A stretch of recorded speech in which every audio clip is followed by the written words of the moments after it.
Welcome one and all to another Big News Wednesday.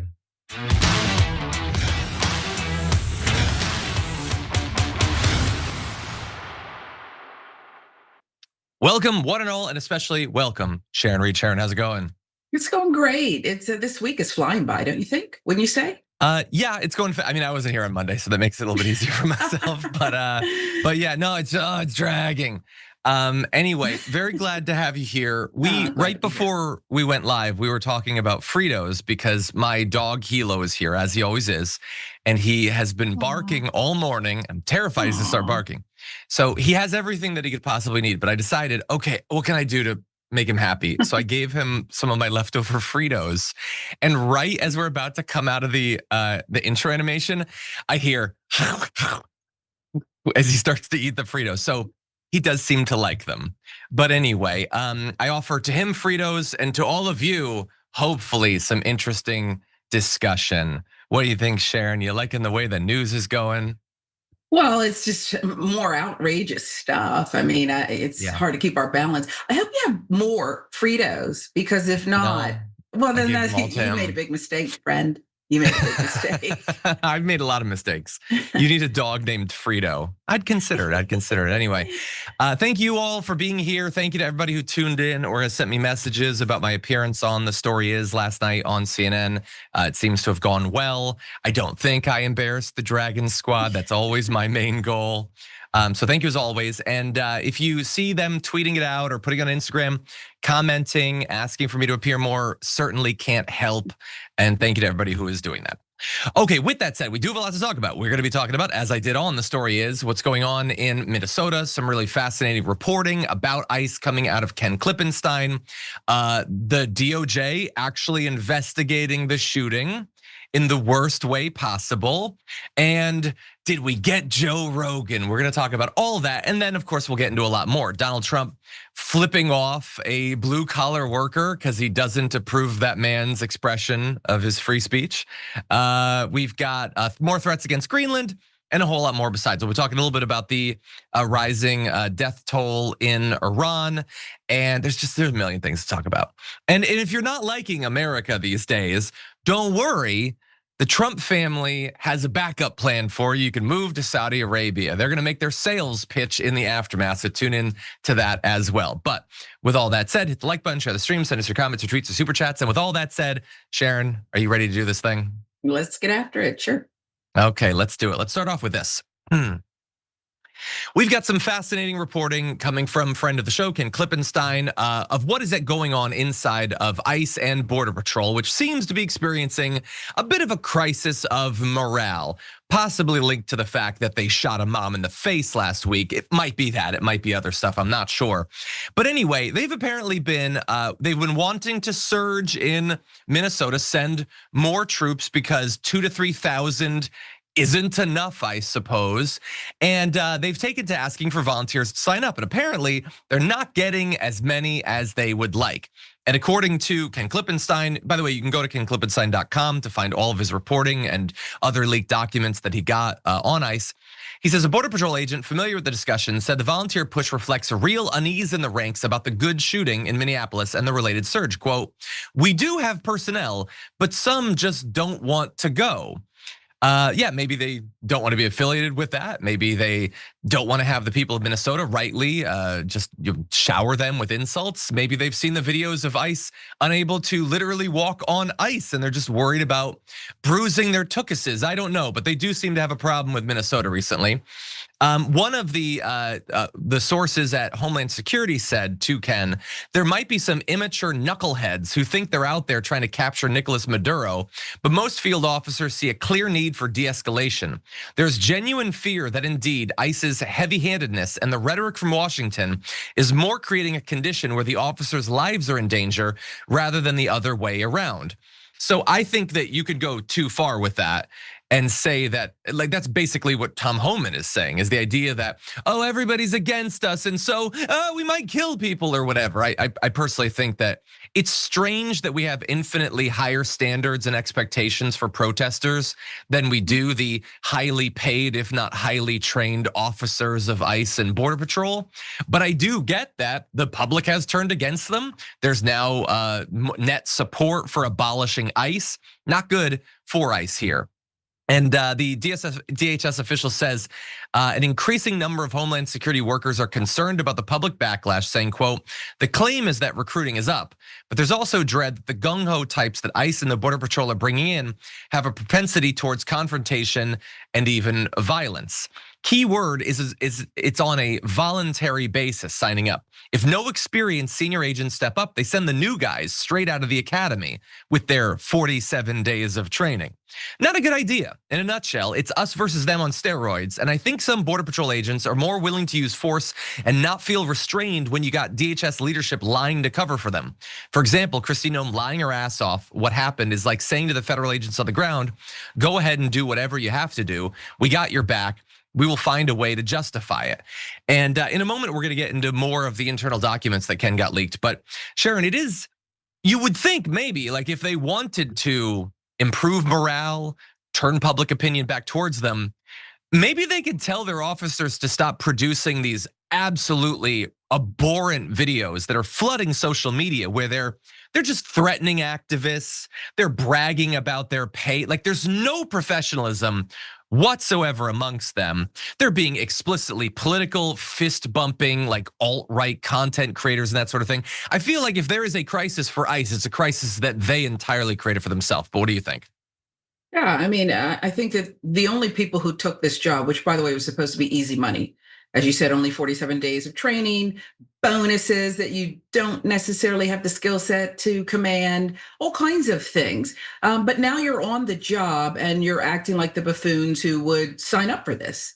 You already knew what it was. This guy, Trump, told us exactly what he was going to do. And then he said about doing it, and a lot of these people joined. It's just like, when you talk about the bad police forces out there, there's a certain kind of psychological profile that races off to a police department, can't make it anywhere else, some of these people, because they want to be in positions of power over other people. They want to exert power, force, unnecessarily so. They're not reasonable. This is the type that you are attracting. Yeah. No, 100%. 47 days of training. So they get roughly twice as much training as new producers on this show get. And by the way, at least to my knowledge, none of my producers have ever shot anybody in the face. So we've got a better track record and in half the training time. Hilo's really worked up about this as well. He's not happy about what's going on with ICE. And yeah, there's the stuff about their inability to read or write, their inability to pass physical fitness standards. And I am sure Jamie Raskin is calling for investigations into this. Like, if they were to investigate, how many militia members do you think are in ICE now? How many former insurrectionists are in ICE? How many people with violent crimes in their past? I mean, they used to join up in militias because they're like, I want to be able to dominate somebody, and that's how I would do that. Now they're being told, yeah, you could do it. In fact, we're going to send you to a blue city. You could go take it out on Somalis or whatever if you want. And so that's definitely an investigation waiting to be done. But let's turn now to Ken got leaked some really fascinating documents out of ICE and Border Patrol. And there's some guidance about how they're supposed to act in certain situations. And we know that they're acting however they want in every situation. But at least according to the PowerPoint presentations, they are being told that passive resistance alone is not conduct under the oft-cited regulation that you'll see them screaming at activists in viral videos. Saying, example, non-compliance, refusal to cooperate with officers' commands, disobeying commands without fighting back, taking photographs or videotaping an officer or operation in public. Those are all just things that you are allowed to do, or you should be allowed to do, but ICE now could arrest you, could detain you, could beat the crap out of you if you do those things that are your constitutional right as United States citizens. They specifically say profanity or personal insults directed at officers is allowed, rude gestures, arguing with officers, challenging their authority, no matter what Cartman says, talking back to officers during police contact. You can do all of this. And as a reminder, they are not cops. They're not supposed to be interacting in this way with regular people. They're supposed to be doing the immigration stuff and then bringing in cops if there's a crime that a non-migrant is committing. They are violating every bit of this. And they are violating it because they know there is extremely unlikely any consequences coming for it. There should be. Right now, they're not. And how could there be? We don't even get to know who these people are. They are literally the secret police. Hell, the secret police in most old school fascistic regimes didn't even cover their face. You, in theory, could take a photo of them. We've taken it a step further. And I don't hear nearly enough being proposed to solve this. I saw Ken had tweeted out that Representative Richie Torres he has a bill that he wants to put a QR code on all of their jackets or whatever that you can scan to get their identity. Why don't we just take the masks off and have their name there? Like, we solved this problem a long time ago. And so you can do all these things, or at least you should be able to. If they violate your rights when you've done these things, you can and should sue. But Sharon, I know that the system is set up, obviously, that these regulations, it's not really what rules the day anymore. But what do you think? No, but it's still good. I think you have to resist at every single turn. File every single lawsuit. The problem is, as you alluded to, it doesn't help in the moment. Doesn't keep people safe. Doesn't keep people confident. It reduces us to fear and doing things after the fact. It's like being on your heels. But I still think it's a positive step to say we're going to still resist, we're going to pass measures, we're going to insist on some oversight, which is like a non-existent tool anymore. That's what we should be doing. Yeah. Okay, well, I've wanted an investigation into what happened in Minneapolis. And often, when you get the genie wish, when you get the monkey's paw, you're told to be very specific, because sometimes you get what you want, but not in the way that you want. And we have an example of that. But we're gonna have it teed up by CNN's chief legal analyst. Take a look. It's an utter outrage. If the Department of Justice has chosen to focus their investigation not on the actions of the officer, not on the actions of Renee Good at the scene of the fatal shooting, but rather on the widow of the deceased, that is indefensible. First of all, whatever the widow of Renee Good may have done, what her associations may have been, is completely and totally irrelevant to the question of whether this was a justified, legal self-defense shooting by the ICE officer. That right there that you see being discussed on CNN should be like a thing, like an AI thing online that's not real, but like briefly goes viral. The idea that you would investigate the widow of the woman ICE murdered and not the guy who did the murdering, that should be a crazy thing that like someone that like you largely agree with politics on, but like goes way too far believes, that's where it should end. But no, it's real. It has actually happened and it's had consequences. Not good consequences, but it's had consequences. So 6 federal prosecutors in Minnesota have resigned over the investigation being described right there. One is Joseph Thompson, who is second in command at the US Attorney's Office and oversaw a sprawling fraud investigation that has roiled Minnesota's political landscape. He was among those who quit. Not only him, but also Harry Jacobs, Melinda Williams, Thomas Calhoun Lopez. One Jacobs was Mr. Thompson's deputy overseeing the fraud investigation. Mr. Calhoun Lopez was the chief of the Violent and Major Crimes Unit. And according to the police chief of Minneapolis, losing Mr. Thompson is a major blow to efforts to root out rampant theft from state agencies. So if you didn't think that all of this was stupid enough, the way the DOJ, the way the Trump administration decided to handle this shooting, saying right off the bat, the woman who was killed is a terrorist.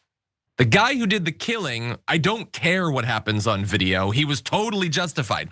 He could be jogging alongside the car, shooting a submachine gun into it. We don't care. He had to do it to save his life. We're not investigating him. And now, in fact, we're going to investigate the woman nearby the murder that drove these people to leave their positions. And they were doing the investigations of fraud, which were the reason that they invaded Minneapolis in the first place because of the viral conspiratorial xenophobic videos. And so congratulations, Nick Shirley and the others who fired all of this up. They got a woman killed. They got funding taken away from likely millions of conservatives who rely on those funds in a variety of blue states. And now the actual battle to uncover any lingering fraud has been dealt a severe blow to. And all of this because the regime like refuses to acknowledge reality, refuses to acknowledge when they've done something wrong. And so it's as self-destructive as basically everything else they've done, Sharon. What do you make of it? I wish I was a lawyer because then I could probably pinpoint the exact laws that I think are being broken. But we're being run by a criminal entity. We just are. And then we have people who are standing by capitulating, and then others who are a little too weak, and then a few strong ones who are consistently speaking up, like Roe. It's sick nonsense. She didn't just lose her partner.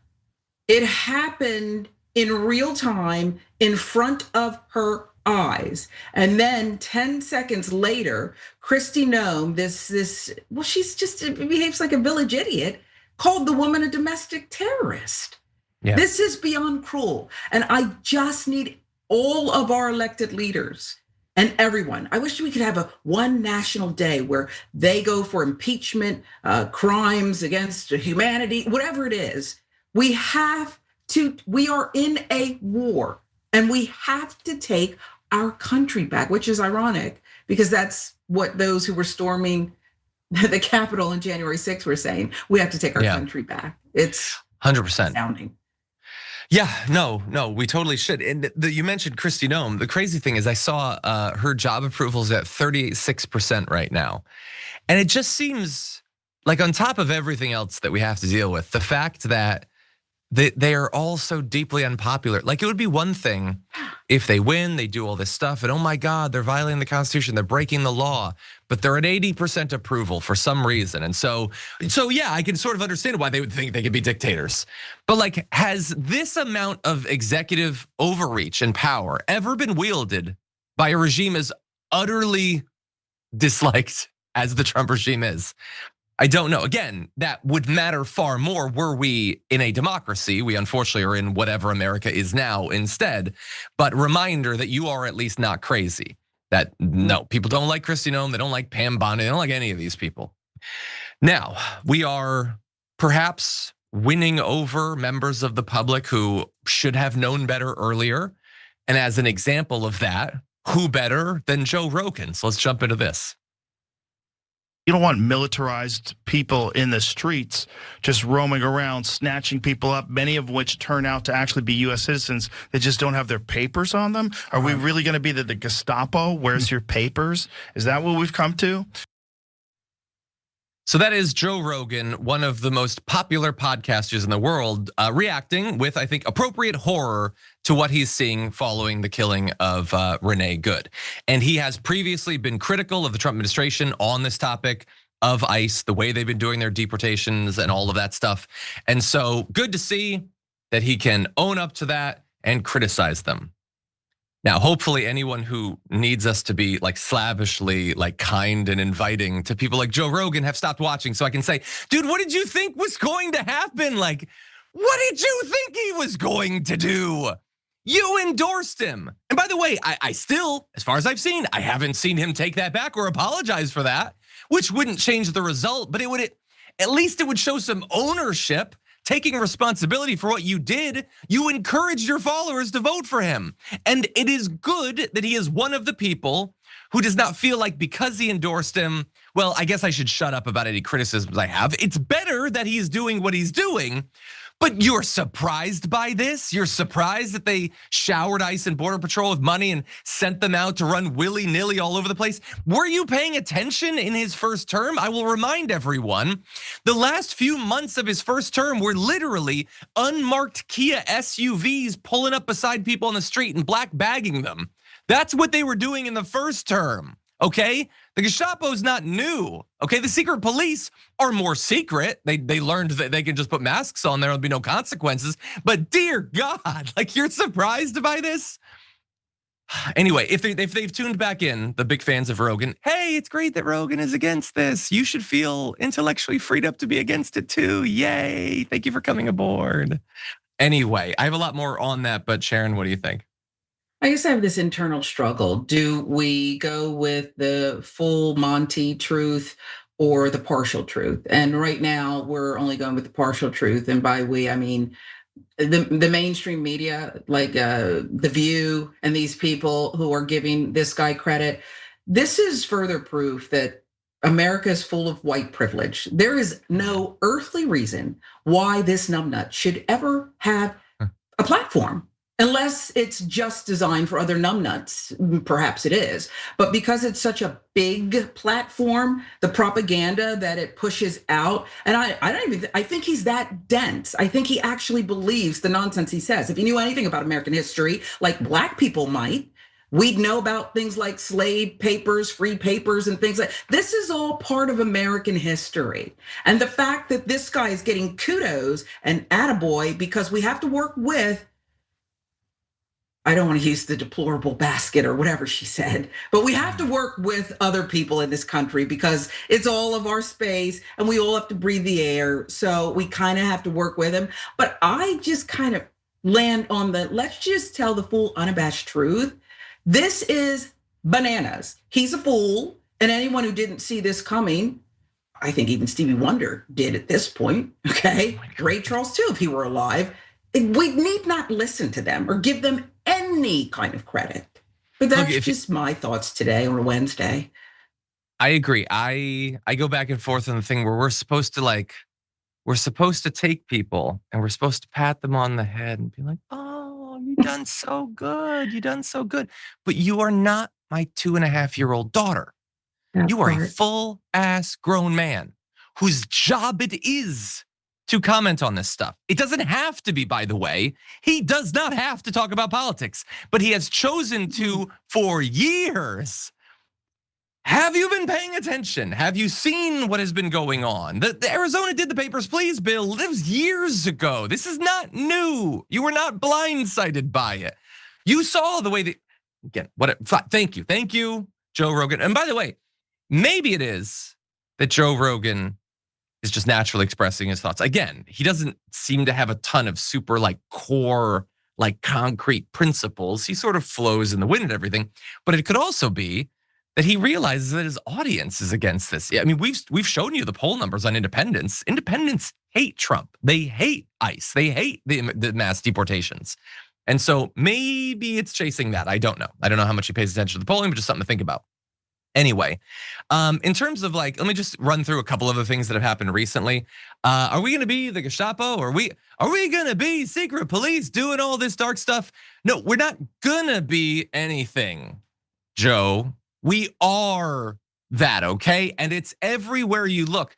And I'm not gonna play his voice, but Stephen Miller doing another screech fest, another shrill fascist call for more power for the executive, saying you have federal immunity, you have all the immunity, nobody could do anything. No, oh my God, he loves calling leftists insurrectionists because he supported the only actual insurrection America has experienced. He loves it. Oh yeah, no, ICE could do anything they want. Nobody, no cop, no judge, nobody can stop them.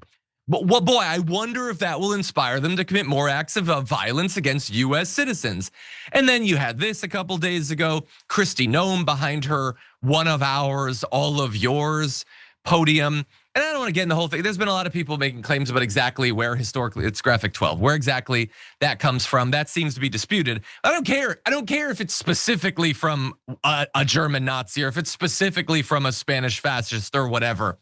She chose it or they chose it because it sounds fascisty, okay? The idea that if you kill one of ours, we're gonna take out all of yours. And everybody is rightly pointing out that that sounds like super Nazi-ish, but also, and maybe this is me being like pedantic or petty, it wasn't one of yours, it was one of ours. He didn't die, he wasn't run over. He shot the civilian, you jackasses.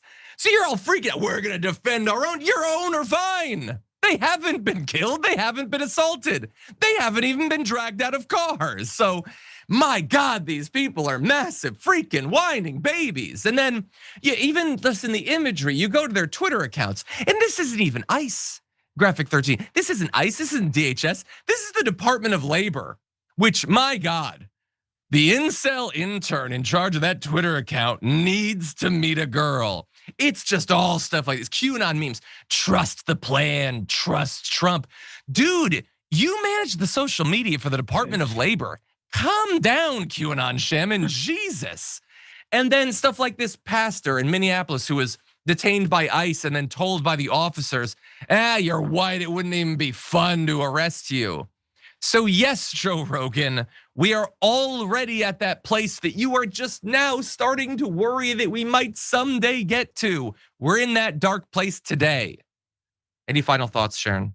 Yeah, after all this nightmare is over, if we make it out okay, and by okay, I mean we're all gonna have PTSD and maybe missing some limbs and things, they will then rewrite history.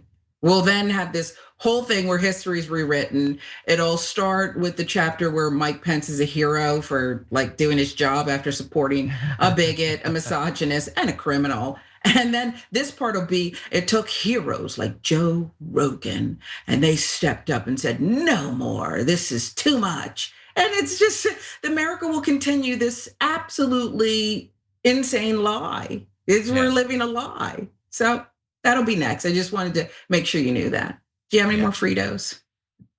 No, my dog ate all of them. And I'll end on saying, by the way, if you're like a regular person, if you're a Joe Rogan listener or whatever, and you are surprised by what you're seeing, I don't know your life. Maybe you're really busy. Maybe you work like multiple jobs. You probably have to because the economy sucks and it's getting worse. I just want to remind everyone, Joe Rogan likes UFC. That doesn't mean he's a regular guy. He has hundreds of millions of dollars. He has a production staff. He has people who can fact check things for him. His literal job is to pay attention to what's going on and then discuss it. He is not trying to fit in following all these developments amidst his regular work and his family. That's what he does. He does not get to plead ignorance. He just gets to be ignorant and still make hundreds of millions of dollars. Anyway, we're gonna go to our first break. Lots more to get to after this.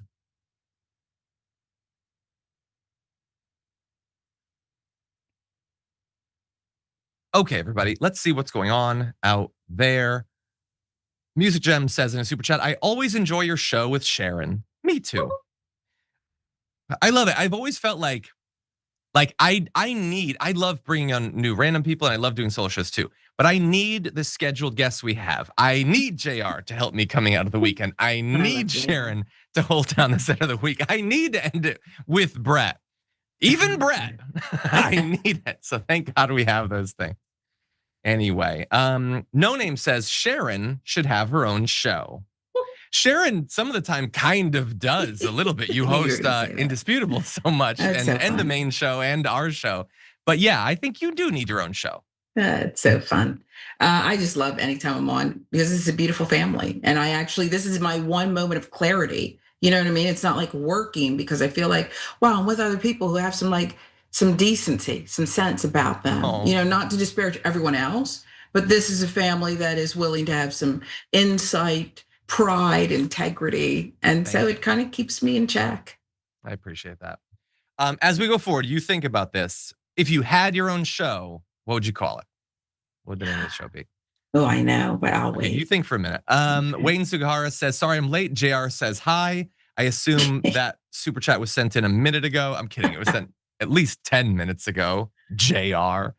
CK Progressive says, a worker at Ford got suspended, not fired yesterday after he called Trump a pedophile protector and Trump flipped him the bird. The workers' GoFundMe page is now at over 300K.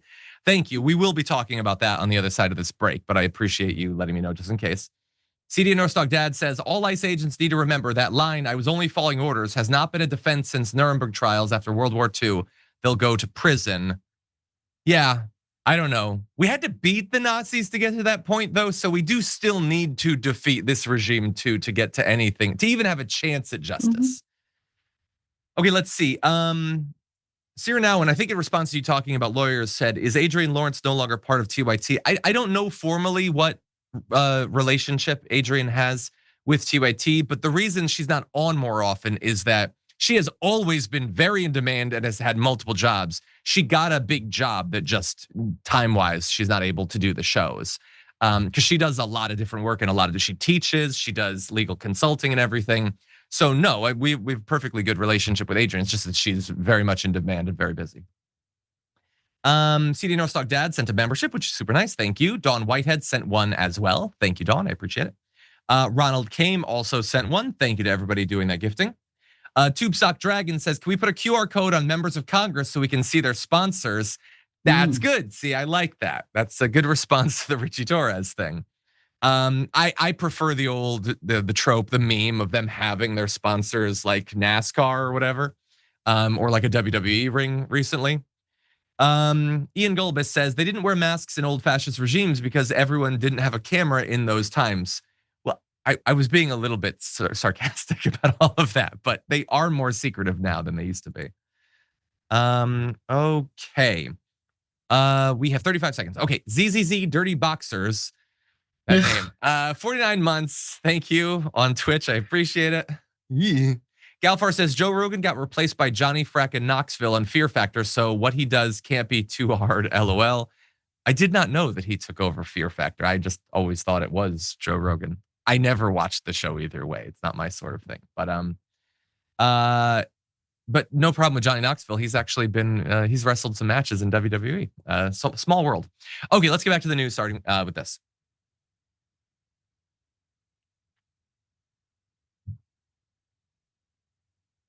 Super fast, Sharon, did you come up with a name for your show? Yeah. I would call it The Limit because I've reached it. You know what I mean? I'd call it The Limit because I think every story we have to draw a line in the sand, and as Americans or as anyone in this world, and say, this is my limit. This is it. I like it. Oh, yeah. I can imagine the imagery of like you like busting through the limit or something. I really like that. That's good. Yeah. Oh man. Oh, I'm so glad you like it. The names I was considering for this before we got David's report. And can I just tell you one other thing? The person who said, where's Adrienne? You said, oh, she's a big job, right? She's in demand. And then it made me think, yeah, I'm on all the time because I'm not really in demand. I just have a lot of free time around here and I'm doing my thing. It's fine. I'm fine with that. You guys can always call me because I'm just kind of doing my thing around the house. Sharon likes to drop like, oh, I'm doing this big movie or whatever. I haven't really thought about it yet. like, oh, I'm being brought back to do this Marvel show. You are plenty busy. Don't worry about that. Anyway, okay, with that said, let's jump into some news, including some fun news, starting with this. Donald Trump made an appearance at a Ford plant in Michigan and didn't get exactly the warmest welcome. Take a look.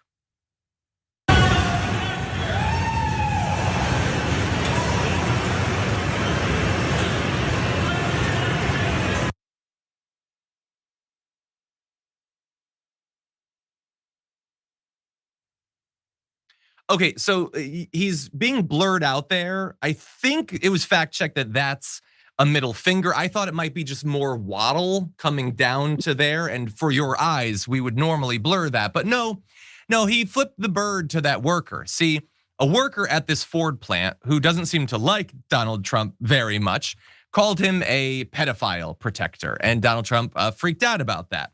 Now, I've always said if one wants to avoid being called a pedophile protector, there's one simple trick you can use. Dentists hate this.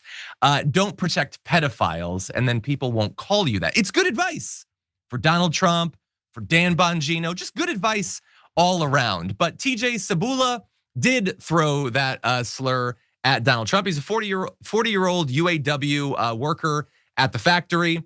He says he's been suspended from work pending an investigation, but says, as far as calling him out, definitely no regrets whatsoever. I don't feel as though fate looks upon you often, and when it does, you better be ready to seize the opportunity. And today, I think I did that. I think I love this man. Not only what he did, but the way he expressed that. Are you J.R.R. Tolkien? What is going on here? So anyway, yeah, no, he seized the opportunity and he did it. By the way, he says he's an independent. He hasn't voted for Trump, but he has supported other Republicans. And he assured us that Trump did clearly hear him, although we could tell, by the way. Now I'm being told by the crowd watching that $300,000 has been raised for him, which is awesome. Normally, to get that sort of crowdfunding money, you need to be a right winger who lost your job because you're on video saying the N-word or something. So good to see it being crowdfunding being going to something good for once. But I want to throw it to you, Sharon, because a lot of people are focusing on the middle finger and Trump saying F you. But like the part that bothers me more is him saying you're fired. Yeah. Like, look at frickin' Joffrey here. Like, oh, how dare the peasant say something? Oh, that scars my perfect ears. How dare you say that? You're gonna lose your job. You lose your livelihood for saying a thing I don't like. Oh, Trump, was it politically incorrect? Are you triggered? But look at the cancel culture. And not only, but he did get suspended actually, Sharon. So pathetic, by the way. And Ford should suffer some consequences for this. They should rehire him. But what do you think? Yeah, and here's what I think. What a mental midget. What a guy who is so small, so gross, so bothered, so thin-skinned. This Trump guy who is the leader of the free world. He's attacking people every day, but when one guy blurts out the truth, he can't take it. And I don't believe there is any investigation. What are you investigating? We all heard it. We all saw it. He's saying, I did it. So what policy is it violating? None. He's with the union. I say he gets to stay. Ultimately, they're just doing this to let it die down. And he's a winner. What, $300 and some $1,000 and growing after this segment and your huge following? It'll probably double, okay? That pot will double in the next hour just because of this show. So Trump is up. Fool, and this is really fun. It's actually so fun. Is he single? I'd love to marry this guy. Oh my God. Well, anyway, yeah, no, I'm glad that he did what he did. But to be balanced now, I do think that we need to move on to the other side of this, where Elon Musk and Dave Rubin and Matt Taibbi all come to this guy's rescue because they are free speech warriors, absolutists actually, and they believe how dare any company or the president strike back against this guy for simply expressing his opinions. You probably tell from my tone that's not happening. They're not free speech absolutists. They like speech that they like, using the R word or whatever, using racial slurs. That's what free speech is for. Not expressing an objective fact like Donald Trump is protecting pedophiles. But anyway, we do have an actual serious other side of this. Let's jump now into that. Clintons defied the subpoena today. One, are you going to hold them in contempt? Two, should the House Oversight Committee also pursue Trump and get testimony from him with as much zeal? Why would they need it? President Trump gives a fast relationship. President Trump gives open, unending press conferences on a daily basis. Anybody can ask him anything, and he's addressed this issue ad nauseum. Under oath is different. The Clintons have not, and I think it's defiance of Congress for them to defy the subpoena. I think by definition, it's a contempt of Congress, and we'll have to see how that plays out. My God, Mike Johnson is one of the most pathetic men in American history. Like, well, why should Trump have to come in? He did a press conference. Okay, follow-up question. Can Bill and Hillary just do a press conference? Can they do a long press conference? Can they do 5 press conferences? Would that be enough? Because apparently it doesn't matter if it's under oath or not. Donald Trump has never gone in and had actual serious questioning on camera by representatives of Congress under oath. But Mike Johnson pretending to believe that's the same thing. Now, the impetus for that was that the Clintons have defied the subpoena, and we can debate whether the subpoena is valid or not.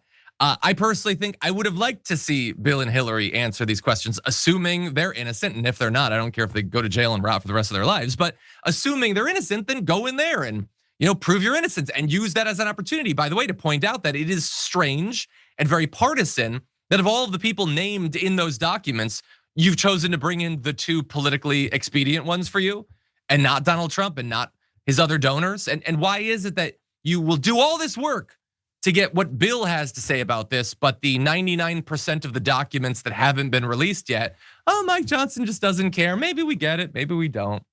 Anyway, here is what the Clintons said in regards to the potential contempt charges. You will say it is not our decision to make, but we have made it. Now you have to make yours, which sounds like a quote from Game of Thrones, actually. The pair asserted in the letters that they were being unfairly singled out, noting 7 other subpoenaed in-person appearances have been waived. Calling the panel's subpoenas invalid and legally unenforceable, they outlined what they said were unprecedented harms being pushed by the administration, saying every person has to decide when they have seen or had enough and are ready to fight for this country, its principles, and its people, no matter the consequences. For us, now is that time. Indeed, bringing the Republicans' cruel agenda to a standstill while you work harder to pass a contempt charge against us than you have done on your investigation this past year would be our contribution to fighting the madness, which is a good statement. Again, I have no idea what actual culpability Bill or Hillary have. I personally think anybody that's in these files can and should be investigated. But as of right now, that's not what's happening. It's just them that's being investigated. Sharon, what do you think? It's clever. I have concerns about what Bill Clinton was up to. I mean, he has a lot of outfit changes. Every time I see a different picture in the Epstein files, there's different outfit changes. And I think that's very telling. If you're changing outfits constantly, there's a familiarity there. You're not just, we bumped into each other on the street. I came in for a quick, bottled water. That's not what happened here. But this whole thing is a farce. It's a farce. And I'm with you. I don't care if, it implicates a high-ranking, former Democrat, a president. I could care less. If he did something, then they can all go away as far as I'm concerned. But, can we start with Donald Trump? Just go, maybe. It's probably a legal subpoena or lack of equal treatment, but just go, maybe. And then every answer, just say things like, well, I didn't do that, but what Donald Trump did, just invoke him each time and let's see how that plays out. Yeah. And just like, again, if there's a conservative watch this MAGA person, let's say that it was Biden that was in the files. And Nancy Pelosi said, oh, we don't need to bring him in. He did press conferences. What would you think about that? Would that be acceptable to you? And assuming that your answer is no, because of course it wouldn't be, can you try to be consistent for a goddamn second? And by the way, that Donald Trump, it's super suspicious, all of this stuff. Why has he been covering it up for this long? And by the way, if you're a defender of Donald Trump, as Mike Johnson, as James Comer are, look at him. He's going out there. He's being called a pedophile protector. Wouldn't it be in his best interest to come forward and answer hard questions and put to rest all of our concerns? He's not going to do it, though, for fairly obvious reasons. Okay, I think that we're going to take our second break right now. We've got a lot more to get to, so don't go anywhere.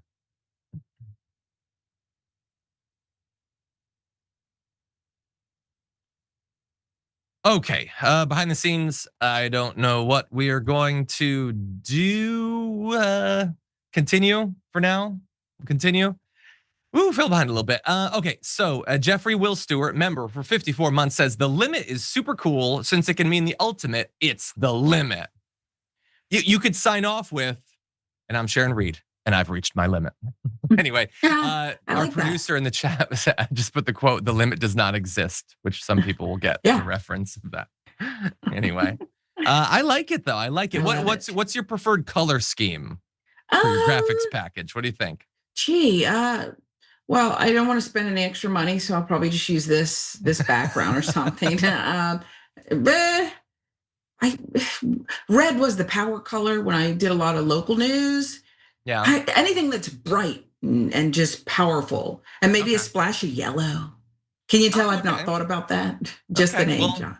You get the red and yellow, maybe mix in some like black and white or something. You don't want to go too McDonald's. Yeah. But it could be good. And it certainly will be eye-catching. I like it. Wow. Well, look at your setup. It's just incredible. I've always liked red, black, and white together. And also, I just think it's important for every show to try to not just do red, white, and blue. That's why I always respect like Nina's show. It was cool and colorful. JR's got his like blues and greens, which I really like. I like when they mix it up a little bit. Yeah. Anyway. Okay, so X-Dog, the security dragon, says instant hero of the week. Is it too late to put him on the hero of the week? It probably broke too late, right? The guy who yelled, and this is to producer Ashley that I'm asking.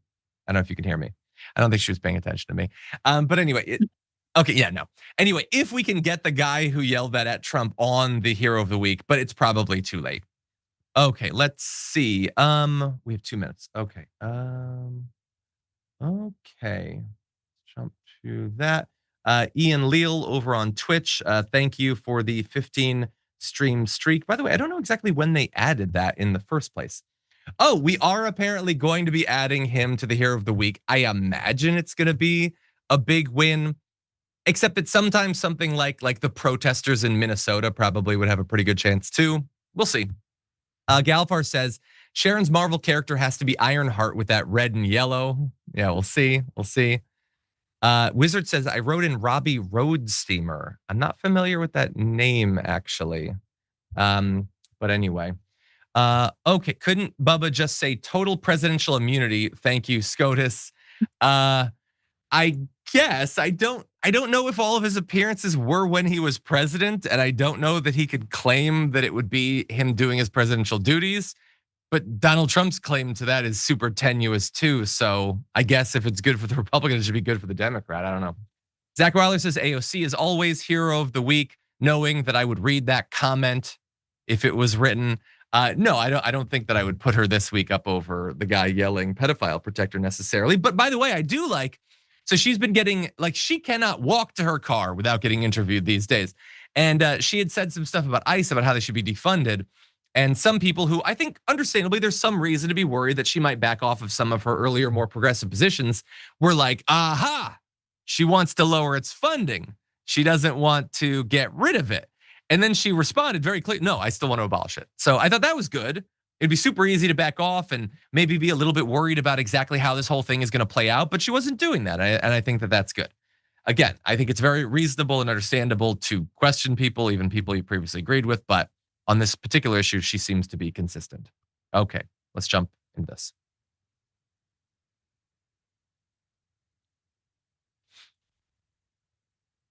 Okay, we got a couple of war stories to end the hour with, but first I do want to remind you about a partnership that TYT has been doing with Noble Mobile, the only wireless plan that pays you to use your phone less.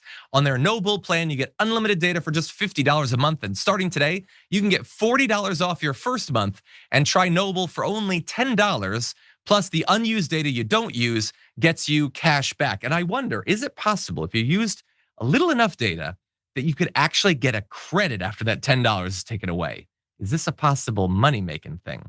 I might have to try that out. But anyway, if you'd like to either try that out, and please never take financial advice from me, you can go to tyt.com/switch to find out more information or scan that QR code. Okay, with that said, we've got a couple of military stories. As I said, we should jump into it. I want you to watch this video and tell me that these are not the words of a wannabe warmongering dictator. Take a look. The premier of Greenland said today, we prefer to stay with Denmark. Do you see that as the final word? That? The premier of Greenland. Well, that's their problem. That's their problem. I disagree with him. I don't know who he is, don't know anything about him, but that's going to be a big problem for him. So I don't know if it was maybe 5 seconds that she had said who he was, and Trump had to ask who, like, God damn, that guy's brain is just decaying faster. But dementia to the side, that's their problem. You were just told that the leader of the country that you're talking about buying and or invading doesn't want you. And we already know that the people don't want you. And you say that's their problem. And also, he doesn't know who that is. I personally think that it is not too much to ask that you know the leader of the country you're planning to bomb into submission. I know that that would involve knowing the leaders of many countries because he's promising so many invasions, but yeah, that's just more insane warmongering from Donald Trump, saying that we are going to stab our ally in the back. Greenland, Denmark, a country that has been in a mutual defense pact with us for the better part of a goddamn century, that has fought in multiple of our wars that we've started, has had its people die on our behalf. And we now, like disgusting rats slinking in the darkness, as soon as their back is turned, we sink our festering yellow disease-ridden fangs into their backs. That's who we are. We're pirates, we're snakes. Under Donald Trump, that's what America is. We don't value our allies or our alliances because we want the land that we already have. We could set up 30 bases there if we wanted to, but it's not enough because psychologically, it's really important. Ownership, super important to me. That's the disgusting psychology of this warmonger. And there's this Truth Social post he put out, again, implying that they have 2 dog sleds there in Greenland. I'm sure that'll convince the American people that we should continue your imperial adventures, sure. But this is what the actual premier said, Jens Frederick Nielsen. If we have to choose between the United States and Denmark here and now, we choose Denmark. The time has come to stand together. Greenland does not want to be governed by the United States. Greenland does not want to be part of the United States. Super clear. And the Prime Minister of Denmark added that it has not been easy facing, quote, completely unacceptable pressure from our closest ally. And that can't be easy. It should also probably come as a big surprise because one would imagine your allies don't treat you like this. Not if you are an honorable, noble, strong, confident country, but evidently under Donald Trump, that's not us anymore. And by the way, they could invade. That could happen this weekend, probably will. He's also talked about buying it. Buying Greenland could cost as much as $700 billion. And why not pay $700 billion for something that we already have utterly free access to? But tell me more about waste, fraud, and abuse. Sharon, what do you think? He only knows force and what he wants and demands. It's further proof that all the women were telling the truth. All the women when it comes to this guy. It's his whole personality. It's what he does. He is living up to the worst in American history, including those goofy people who got sick a lot, who had 3 ships, was it? The Santa Maria, whatever they were. They wore those stupid black and white outfits, and the Native Americans welcomed them, gave them a cornucopia, beautiful vegetables and things, and they slaughtered them, and they took over. So he's living up to the worst of American history. And by the way, if you are someone who doesn't know how to do anything except by force, the women will write about you, every bit of it. Yeah. No, it's absolutely grotesque. This is not what we're supposed to be. It's not what we can be when we have not even good presidents, not even strong presidents. We have crappy presidents. They can still maintain all these alliances. It takes a true villain, a true rogue, a pathetic, again, slinking rat in the shadows like Donald Trump to so abuse a country and an alliance that has been very largely for our benefit.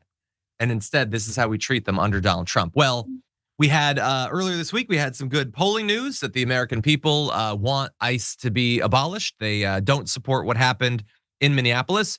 We have even stronger and better polling. Survey released Wednesday asked the American people, should the US conquer Greenland by military force? Do you know what percent said yes? 4% said yes. That's not like, we talk about the 28% of America that's just fascist. That's all they are. He can't even get most of them. He can't even get Stephen Miller's entire family on board for this. 4%. And okay, so that's conquering it by military force. Through any means, buying it, negotiating, whatever, 17% support this. This is wildly, clownishly unpopular. You are not crazy to think that this is dumb. The American people almost entirely agree with you. Anyway, let's move into one more, again, dumbass story, starting with this. Thank you, Elon, and your incredible team for leaning forward with us on this as well. Very soon, we will have the world's leading AI models on every unclassified and classified network throughout our department. Long overdue. Long overdue. 50, 70 years we've been saying, why can't we get AI in our servers? And weirdly, we can only do it once AI has been invented and is available. I don't know if he's dumb there in what he's saying, if he's drunk. Porque no los dos.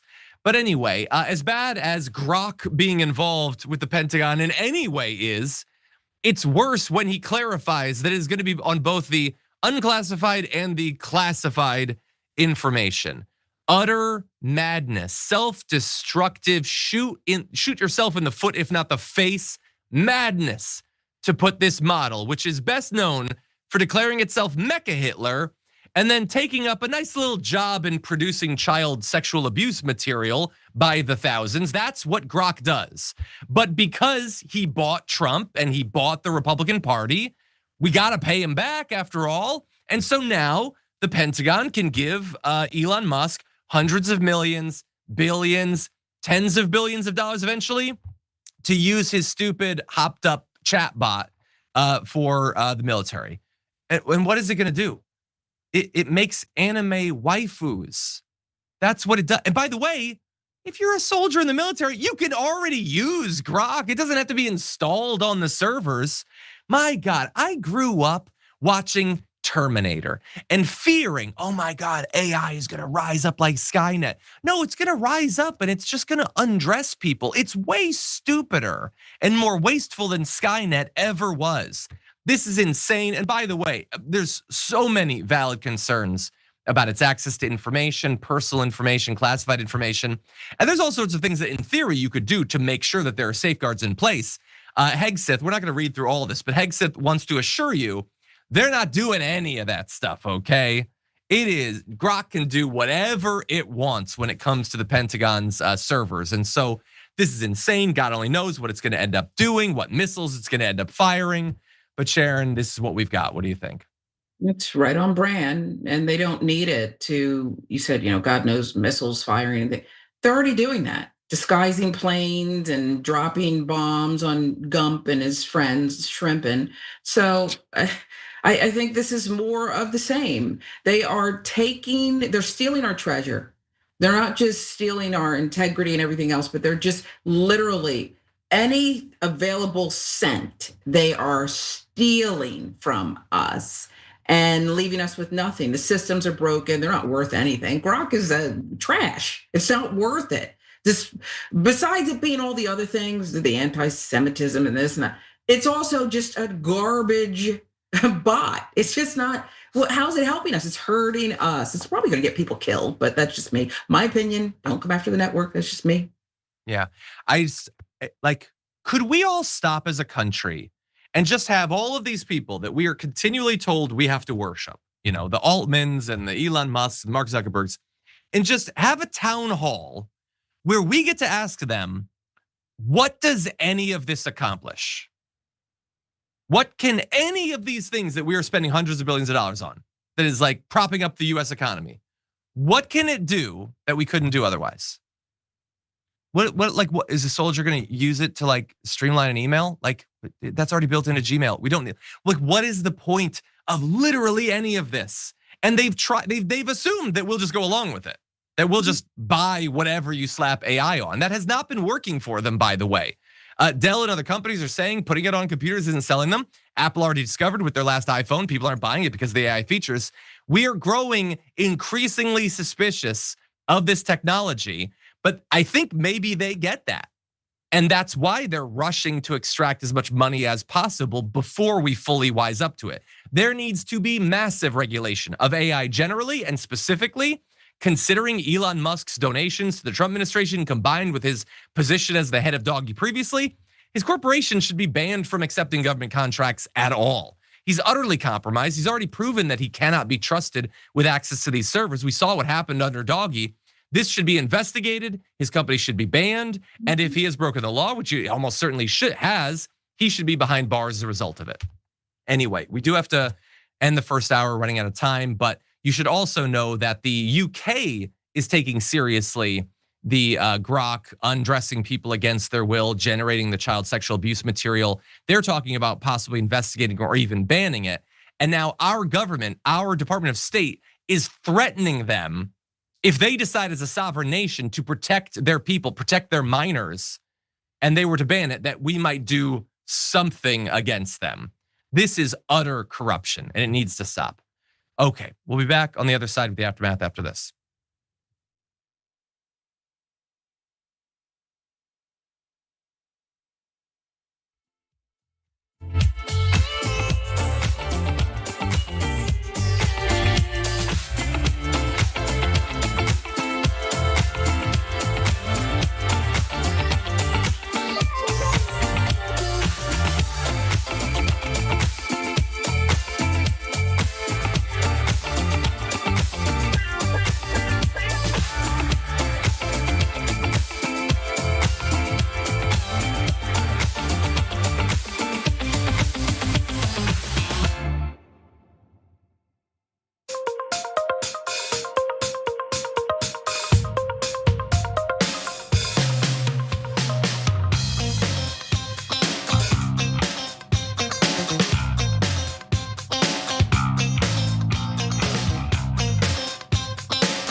Welcome back to the Aftermath, one and all. Thank you for being here. We've got news, we've got your comments, but first, don't forget about our sponsor, Noble Mobile. Save money by using your phone less and get unlimited data for just $50 a month at tyt.com/switch.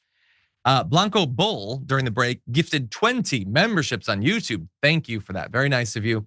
And also sent it a super chat saying, I know I shouldn't do this, but if the Golgathon is going to default the entire country, then by our alien overlords, I will default too. Spend it while you can. That's actually Elon Musk's saving advice. Don't worry about retirement or whatever. Anyway, Sage and Candle says, ABC now reporting Ross had internal bleeding. Yeah, that's what DHS says. They also said that she was a terrorist and he had to shoot her. So they can say things. We'll see. We'll see.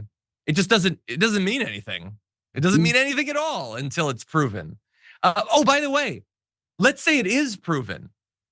Does that mean that when he's standing next to her car, he gets to put his gun through the window and shoot her twice in the head? I'd love to. Hey, DHS, I feel like you left something out of the logic chain you want me to fill in for you. So no, I don't care. I don't care. She had internal bleeding too. You know why? Because she was shot in the head multiple times. Thank you. So I care a little bit more about that. Anyway, I'm not mad at you, by the way, for sending in the news update. I'm mad at them, to be clear. I'm mostly just mad. Anyway, Blanco Bull finally, member for 19 months, says, Sharon's so hubba bubba. Thanks so much for being you. What does that even mean? May I know what that means? What does this mean? I think it's all over the place. You're all over the place. Old-timey, it's good. It's like it was a gum, wasn't it? Oh, I used to love Hubba Bubba. It was pink and fruity. The flavor would dissipate quickly, but I loved that gum. Full of sugar, though. What was the fruit one? You get lockjaw, too, chewing it. It was some big chunks. Yeah. Damn it. I feel like Joe Biden. It was a very fruity, the flavor lasted for 3 seconds, but I liked it. Juicy fruit? Juicy fruit, there you go. I like juicy fruit. Yeah, it tasted really good. Gotta eat the whole pack. And then you have to eat the whole pack. Yeah, exactly. Anyway. Which I did. Thank you, Blanco Bull. The last 19 months have been the longest 190 years of my life. Yeah, totally. Okay, with that, let's jump into some more news, starting with this. Americans were recently asked what the problems each political party has to deal with. And it's really fascinating how they broke down the two different parties. The good news for the Republicans is that voters think that they're too obsessed with the trans community. You might wonder, well, why is that good news? Because it means you can finally move on. Jesus, it's not winning you elections. It's just bothering everyone and also ruining the lives of good trans people. But anyway, let's jump into how they broke it down for each of the parties. Here's for Republicans. The problem for them, hostility to immigrants, 47% agree with. Tolerance of political violence, 44%. Transphobia is also 44%. Conspiracy thinking is at 44%. White supremacy at 43%, and fascism at 40%. And that feels like that's some rough problems to have. And I don't have any notes. Yeah, no, those are massive problems that you have. Some of that they can change on. They can literally stop talking about trans people anytime they want, because I have to remind everyone, trans people haven't caused any of the problems in your life. And if you were to go back to the state you had for the first 20, 30, 40, 50 years of your life, where you never really thought about trans people, you never focused on, oh, I gotta get them, you were fine. It wasn't harming you at all. And you could just go back to that. And the Republican Party in general can do that as well. The fascism, the white supremacy, the tolerance of political violence, the xenophobia, I think that's gonna be harder for them to give up, because the new splinter movements on the right are all demanding they go even further into that stuff, Sharon. But what do you make of the way people evaluate them? On an individual basis, we're looking at these parties and their chaos is everywhere. You're right about the trans situation, but the thing about it is none of these evaluations matter.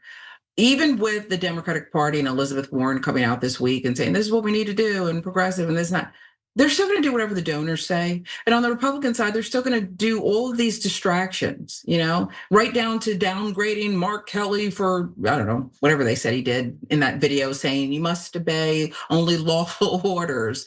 It's chaos. And so while I like to see where the American people are at, I only want to see action. like ass kicking action. Like, just is there some way to get him out of there now more than ever? Can we get in the like Mamdani type candidate? Like, can that person sneak in because we're so angry and they're so negligent? Yeah.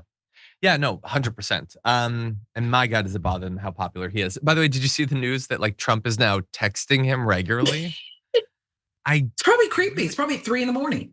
It might be. You know, I it really is. want to know what he's texting about. But anyway, those are the problems of the Republican Party. And by the way, they are problems that we have often diagnosed here. But what about the Democrats? What problem do the Democrats have? Well, tolerance of political violence is at 40%.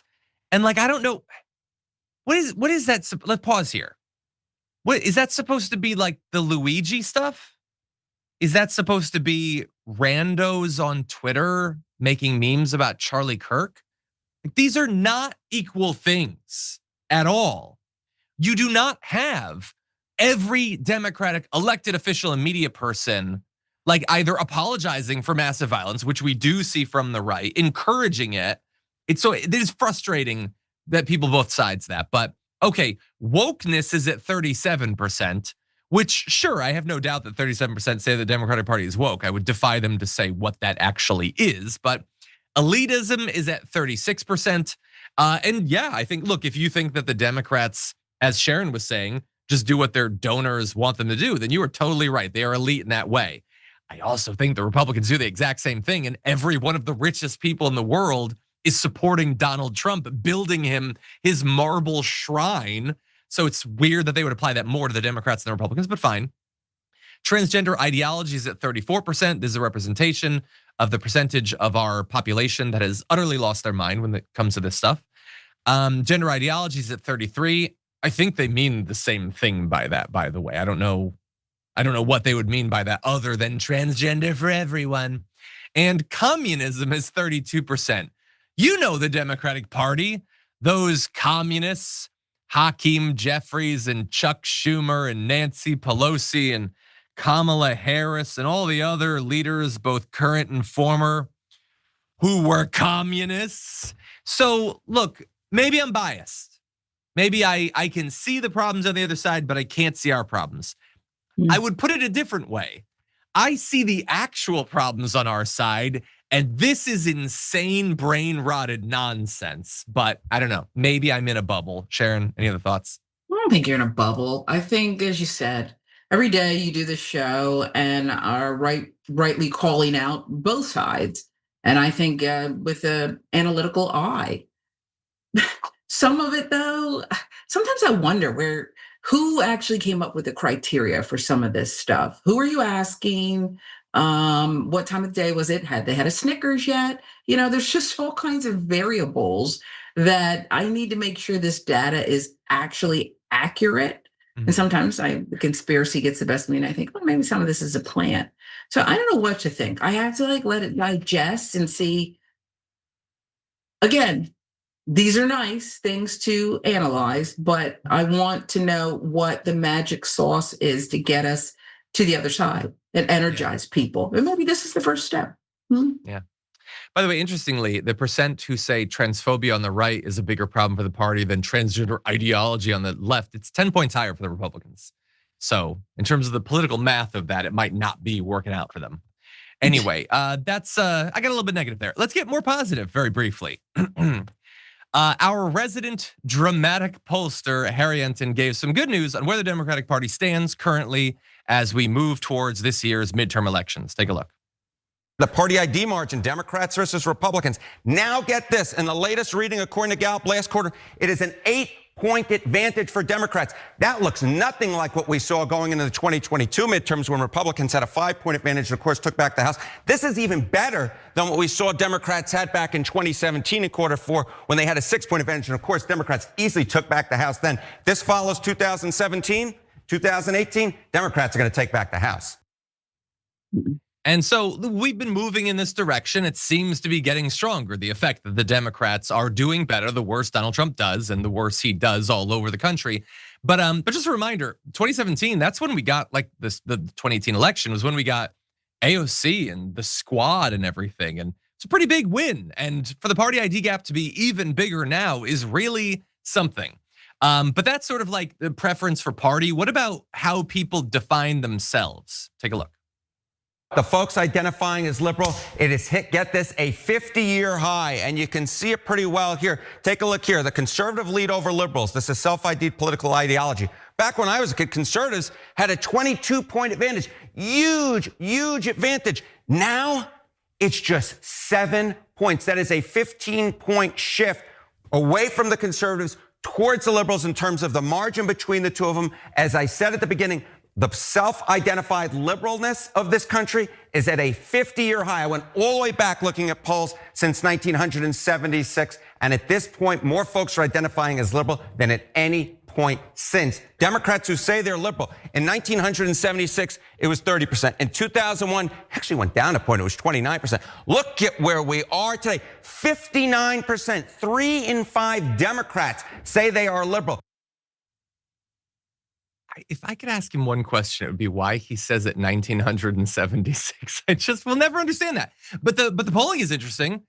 Definitely, we can definitely have a debate about what people mean when they say they're conservative or what they think liberal actually means. I think that the American public is really, really bad at understanding what these labels mean. But I also think they've always been bad at that. So we can still learn something from the change over time. The fact that, you were supposed to have, what were we being told after the election? Conservatism is cool again. Oh, it's sexy to be a Republican. There were articles being written about that. Well, it doesn't seem to have lasted very long. It was a quickie at best with America dabbling with that ideology again. And now we see this movement back towards liberals. And so that's some positive news. With the election coming, I would love to have him at least lose one of the houses of Congress. God only knows, Sharon, if the Democrats would do anything with a new majority. But what do you think? Let's get in there first. I think this is actually, I have to concede, very positive news, especially when you mentioned what 2017 gave us, right? With AOC and the squad and as you said, that seems to me that if now we're at, a +8 or whatever that number was that he gave, this is signaling that there will be real change. And I don't know if people, while they may not understand these labels, are even into them anymore. You're either with what Trump is doing or not. And I think most people will, a good percentage will be with we're not with this, and they'll be willing to make sweeping change. And I hope that it's not just the House. I hope it's the Senate. I hope everything and anything that can change, it does. And then they better start prosecuting people and getting them the hell out of there. If the Democrats waste this or trip, hiccup, campaign ineffectively, donors and all that, outrageous. They have to be very mob boss-like and execute, finish the job. Don't leave any witnesses, that kind of thing. Figuratively, I agree. Okay? I don't want to, maybe I'll be investigated. You might be. Your phone might be seized, like the Washington Post reporter. Yeah, and I think that the stakes for Democratic leadership should be really high. Like, if they don't take over the House, then the leadership in the House and the Senate, I think, should be gone. Now, if they take over the House and the Senate, then I think the leadership in the House and the Senate should be gone. They should be replaced no matter what. How have they not already been replaced? I don't care what happens. Get Chuck Schumer the hell out of there. He can go on vacation with Joe Biden. They can eat ice cream or whatever. They can discover French vanilla, but get them the hell out of there. Get Hakeem Jeffries the hell out of there. Dear God, can we get some leadership that will actually lead or represent us? Do something. They're so terrible. But anyway, we only have time for one more story. In fact, should we do H actually, because it's briefer?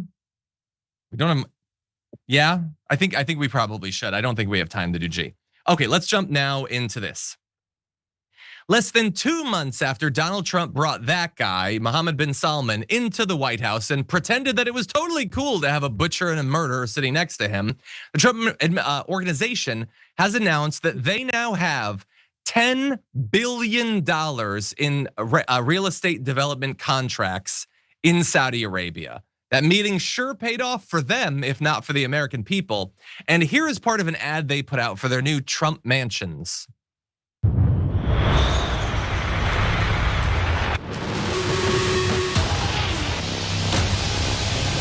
The place to be is Saudi Arabia.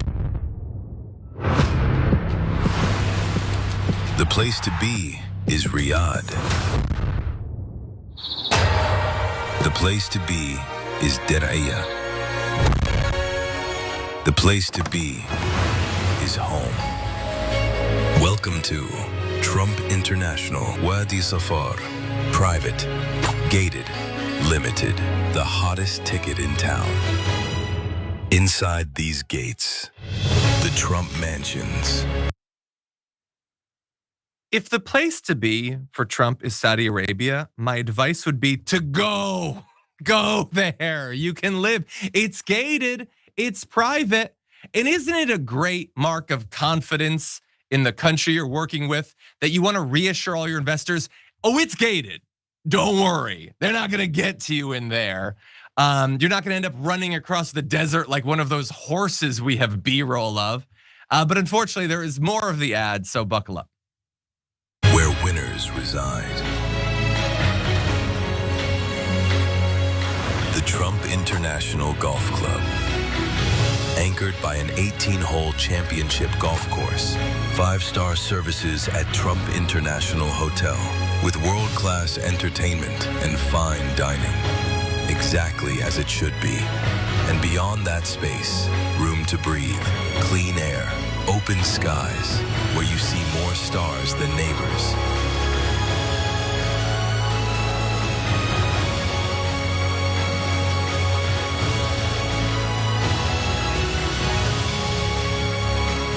You don't come here to get away. You come here because you found your place to be. Trump International, Wadi Safar Riyadh, the place to be. Yeah, it's not just to get away. It's you finally found your place to be where winners live. Maybe this is crazy of me. I thought America was where winners live, according to Donald Trump. Apparently, he's come up with a better place. Still, though, it is a place where you're going to want to gate, definitely. And also, there's more stars than neighbors.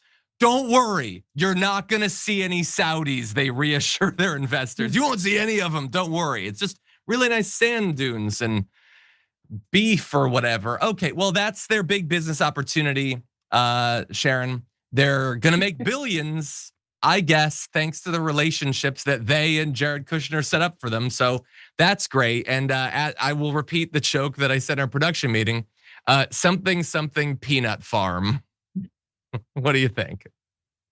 Oh, it's so Islamophobic. It's just so, and I happen to know that they will get suckers, and they'll mostly come from parts of New York, but overwhelmingly from Palm Beach. I know this because I got bored over the weekend, and I started watching this reality show with these Palm Beach wannabes, and all they did was argue over who was a member of Mar-a-Lago and who got to stand next to the president. And it was crazy. Okay, this is a real place, and calling other people out about their etiquette. And this is the new way of doing things in Palm Beach. So he'll get some suckers. Ironically, to keep mentioning the gated, we know why, but it's among the least crime-riddled places in the world for obvious reasons. There can be no dissent. You better not touch anything. Trials are swift, if at all. So yeah, it's just, why do we let this happen openly? This is not just plain in our faces. This is, I stole all your money. I used all your office up, okay? Written hard, put away wet, and there's nothing you can do about it. Yeah.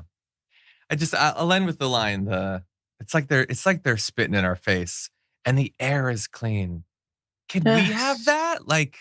So we're gonna go all the way to Saudi Arabia to get a nice breath of fresh air, but our EPA doesn't give a damn what poison we pump into there. Could we not give up here? I feel like they're setting up Elysium, but they can't get it airborne yet, so they're doing it over in the desert or something. I don't want to give up on America yet. I feel like Donald Trump and his family have. Anyway, that is unfortunately all the time we have for the show. Sharon, as always, thank you. I appreciate it. I enjoyed it. And go take care of that dog of yours. 1 or 2 more Fritos. There's got to be some more in the house. They did get him to stop barking, I think there. I think he does like Fritos anyway. But thank you as always, and I'll talk to you soon. Okay, everybody. Tomorrow we will, of course, still be here. Viviana is going to be joining us. Should be a lot of fun. I imagine she's going to be very fired up about what's going on in Minneapolis.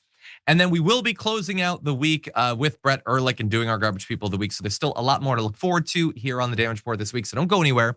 For now, though, stay safe out there. Stay sane out there. We'll see you soon.